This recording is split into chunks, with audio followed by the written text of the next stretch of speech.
गर्जना नारी की चैनल पर आप सभी का स्वागत है। आप देख रहे हैं गर्जना नारी की। हम महिलाओं की कुछ दुविधाएं, महिलाओं की कुछ समस्याएं, उन पर क्या करते चर्चा करते हैं। आज का हमारा विषय है कि महिलाओं में एक अंधविश्वास है जो करते जा रहे हैं, उनको कुछ भी उसके बारे में, तर्क के बारे में नहीं पता कि हम ऐसा क्यों कर रहे हैं। आज हम उसी पे चर्चा करेंगे। बहुत महिलाओं से मैंने बात करके और फिर देखा क्या, देखिए कुछ महिलाएं ये कहती है कि पीपल को सींचते हैं हम लोग, इस पीपल को सींचते हैं क्योंकि इसके अंदर भगवान जी क्या करते हैं, निवास करते हैं। ठीक है। और कुछ महिलाएं उसमें क्या करते हैं कि बहुत सारा सिंदूर, रोली ये ले जाते हैं और पूरे पीपल के पेड़ को चारों तरफ से क्या कर देती है, लाल कर देती है और बहुत सारे धागे क्या करते हैं, उनको बांधती है। सिर्फ ये कि पीपल में गणेश जी का क्या है, निवास है। बहुत सारी चीज़ें ले जाएंगी, पीपल के चारों तरफ जड़ है उनके आसपास क्या करती है, रख देती है। मेरे घर के आसपास उधर एक पीपल है, तो मैं देखती हूँ कि बहुत सारी महिलाएं बैठे बैठे वो पूजा करती हैं। ये एक उनका क्या है, अंधविश्वास है। ये कि यहाँ पे क्या करते हैं, भगवान निवास करते हैं इसके अंदर। और एक और लोगों को डराने के लिए भी ये है कि पीपल में क्या होते हैं कि भूत और भूतनी रहते हैं। ऐसी धारणाएं लोगों में फैला रखी है। पढ़े लिखे लोग हैं वो तो उसको अच्छे से समझ जाते हैं कि भाई ऐसा कुछ भी नहीं है। और कुछ लोग क्या है कि बिल्कुल रूढ़िवादी है और एक तरह से उनके अंदर इतना अंधविश्वास है, वो इस चीज़ को मानते ही नहीं है, चाहे फिर वो पढ़े लिखे हैं चाहे वो अनपढ़। लेकिन देखिए तर्क ये है कि हमारे जो पूर्वज थे उन्होंने ये किया कि पीपल जो है, वट वृक्ष, बरगद और पीपल, ये हमें 24 घंटे क्या करते, ऑक्सीजन देते। ऑक्सीजन का भंडार है इनके पास और व्यक्तियों को जीवित रहने के लिए ऑक्सीजन की बहुत आवश्यकता है। उनका ये है कि लोग बाग पेड़ इनको ना काटें, इनको काटने से बचाने के लिए धर्म के साथ जोड़ दिया, क्योंकि आस्था होती है ना, तो लोग क्या करते हैं उसमें नहीं करते। अच्छे लोगों को जिनके पास सद्गुण थे, है ना, शरीफ लोग जिसको कहा जाए, उनको समझाने के लिए ये तर्क दिया होगा, जैसा मैं मानती हूँ। क्योंकि मैं जब कोई भी काम हम लोग करते हैं तो मुझे कहती ऐसा क्यों किया होगा, कोई ना कोई तो रीजन रहा होगा। तो जैसा मेरा मानना है कि ये कहा होगा कि भाई इसकी पूजा करो। पूजा का मतलब इस पीपल के पेड़ को आप सुरक्षित रखो। क्यों? क्योंकि आप लोगों को और आपके बाद आपके बच्चों को ये ऑक्सीजन प्रदान करेगा, जिससे उनका स्वास्थ्य ठीक रहेगा। इसलिए ऐसा कहा लोगों को समझाने के लिए, क्योंकि लोग बाग पहले ज़्यादा पढ़े लिखे नहीं थे, तो उनको कोई ना कोई रूपांतरण करके बताना पड़ता था। तो उन्होंने कहा कि गणेश जी निवास करते हैं इसके अंदर, तो इसका मतलब लोग बाग क्या करेंगे, गणेश जी के नाम से आएंगे और इसको पूजा करेंगे।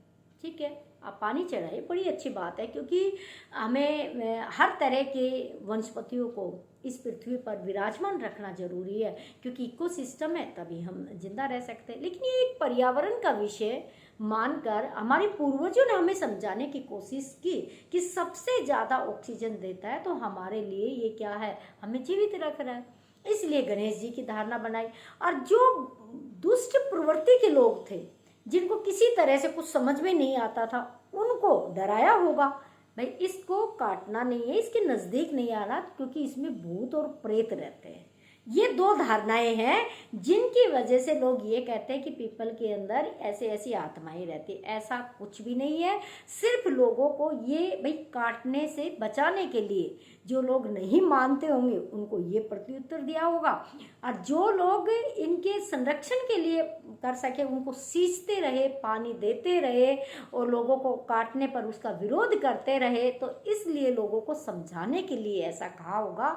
वरना देखिए भगवान तो कण कण में है, आप कहीं भी चले जाइए, खाली पीपल में नहीं, हर कण कण में भगवान है। भूत प्रेत आत्मा सिर्फ उन्हीं के लिए होती है जो खुद भूत प्रेत आत्मा होते हैं, और बाकी के लिए नहीं है। लेकिन ये सब लोगों को समझाने के लिए कहा, क्योंकि जब हम किसी चीज़ को धर्म से जोड़ देते हैं या फिर लोगों को डराने के लिए कुछ राक्षस प्रवृत्ति इस तरह के चीज़ बताते हैं, तो दो ही चीज़ों से लोग क्या करते हैं, किसी काम को क्या करते बचेंगे, इसलिए ऐसा किया होगा। लेकिन आजकल क्या हो रहा, अब मैं आती हूँ उस टॉपिक पे जो नहीं होना चाहिए। आजकल क्या हो रहा है, देखिए वैसे तो सिंदूर का एक पेड़ होता है, अगर ओरिजिनल सिंदूर होता है तो बड़ी अच्छी बात होती है, चलो आप तिलक लगा लीजिए। आजकल केमिकल वाला सिंदूर आता है, केमिकल वाली रोली आती है, और महिलाएं क्या करती है, छोटा अगर पेड़ भी कोई मिल जाता है ना, तो उसी को क्या करती है, वो लीपना शुरू कर देती है। देखिए उससे क्या होते हैं, वो केमिकल जब आप उसके तने में लगाते हैं तो पेड़ को बड़ा नुकसान होता है। आप सादा पानी ले जाइए, सिंपल पानी ले जाइए, आप पीपल में डालिए, कोई बुराई नहीं है, बहुत अच्छी बात है, क्योंकि इसीलिए हम पर्यावरण संरक्षण की दिशा में क्या कर रहे होते, काम कर रहे होते। लेकिन एक केमिकल वाला सिंदूर रोली ले जाकर जब आप उसको चारों तरफ लगा देते हैं, तो कहीं ना कहीं उस वृक्ष को क्या होती है, हानि होती है। एक तो इस चीज़ का ध्यान रखें। एक रोली है जो सूत का धागा होता है, वो भी रंगा जाता है, तो उसमें भी केमिकल का इस्तेमाल होता है। तो ये भी आप पेड़ को ज़्यादा नहीं बांधे। देखिए कुछ नहीं होगा, अगर भगवान राजी रहेगा जब आप पीपल के पेड़ को स्वस्थ रखेंगे। आप सिंपल पानी ले जाइए, दिन में 3 बार डालिए, 4 बार डालिए, कोई प्रॉब्लम नहीं है। लेकिन आप ये केमिकल्स वाली चीज़ें इस्तेमाल ना करें। कुछ महिलाएं क्या करके मीठा ले जाएंगी और पौधों की जड़ में रख देते हैं बहुत सारे, और वहाँ पे क्या होते हैं, चींटियाँ लग जाती है, धीरे धीरे क्या होती है, उसकी जड़ों को क्या ख़त्म कर देते हैं। तो देखिए इन चीज़ों का ध्यान रखें।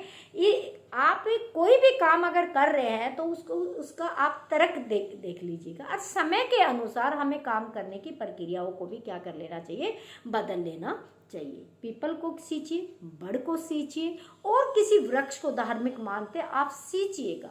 लेकिन ये नहीं है कि आप केमिकल वाली जो चीज़ें हैं या उनकी जड़ में मीठा वगैरह डालकर आप क्या कर दे, सींचने के अच्छा करने की बजाय आप उस वृक्ष के साथ क्या करें, बुरा कर दे। इस तरह को आप समझिएगा।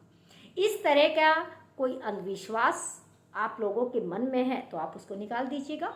सभी बहनों से मैं निवेदन करती हूँ, अगर आपके पास कोई तर्क है किसी चीज़ के लिए तो आप पोस्ट कर सकते हैं, आप अपनी वीडियो बना के डाल सकते हैं, क्योंकि ये आप सब बहनों से संबंधित चैनल है, उस पर हम लोग क्या करेंगे, पोस्ट करेंगे। आप वीडियो को लाइक कीजिएगा, चैनल को सब्सक्राइब कीजिएगा, और बहनों को शेयर कीजिएगा जो इस तरह की भावनाएं रखती हैं। Thanks for watching.